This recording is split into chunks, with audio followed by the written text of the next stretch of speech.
Welcome to my JDF1 stats. No opinions, just facts. I'll be sharing the results of the 2024 season up to the Imola Grand Prix. I have classified the drivers regarding their place finish instead of assigning them points.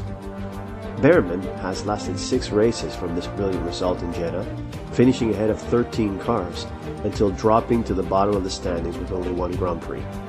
Sargent has finally dug himself out from the bottom, beating 15 cars in 7 races so far.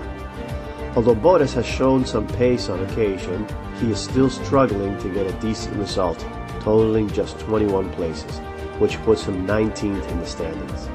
On the other hand, Gasly has shown some signs of improvement, with 31 places in total. Another weekend to forget for Albon, ending up last, his second 0 of the year and just 1 place ahead of Gasly. Let's hope he can turn it around in Monaco. Ricciardo equaled his best in Imola, passing Albon in the standings in 16th.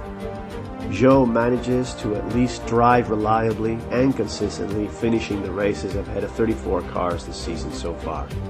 The same goes for Ocon, with better pace though. His tally is up to 43.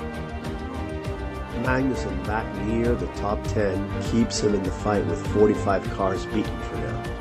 Stroll fighting back in Imola and has closed the gap to the top midfielders. Once again, Tsunoda proving he deserves to be in F1, finishing in the top 10 and racking up 57 places, putting him 11th in the standings on top of the midfield, although there is one midfield driver ahead of him. Hülkenberg's consistency continues and is in the top 10 deservingly with 61 places to his name. No wonder Audi has signed him. Hamilton stays in 9th, but only 2 places behind 8th. From a strong performance in China and fastest lap to a race to forget in Imola, Alonso struggling to stay in the fight, though he almost did win in Monaco last year. Russell keeps pushing, setting fastest lap and is 7th now, trying to stay with the leaders with 83 places plus 1 fastest lap. Repeating his best result, Piastri keeps 6th, totaling 90 places made.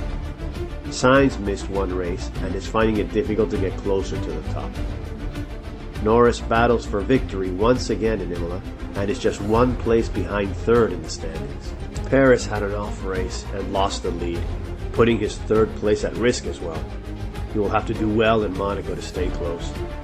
The championship leader barely won in Imola, but is closing the gap even further to the leader, passing his teammate and is now 2nd in the place standings.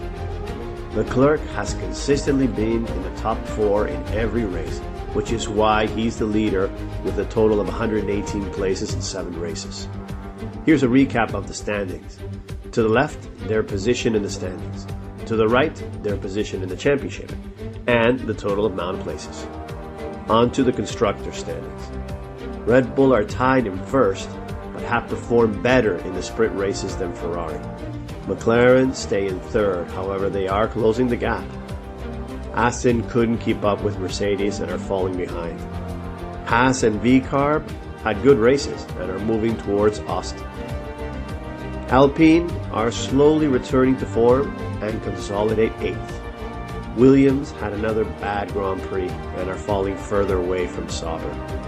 Well, there you have it. Which standing do you prefer? I would love to continue reading your comments below. Thanks everyone for your interest. Please don't forget to like and subscribe. Before I go, I would also like your opinion on the championship. I want to congratulate the new winner in Miami. Now that Norris is a clear threat, will Max win it anyway? Will anyone else join the battle? Let me know what you think down below.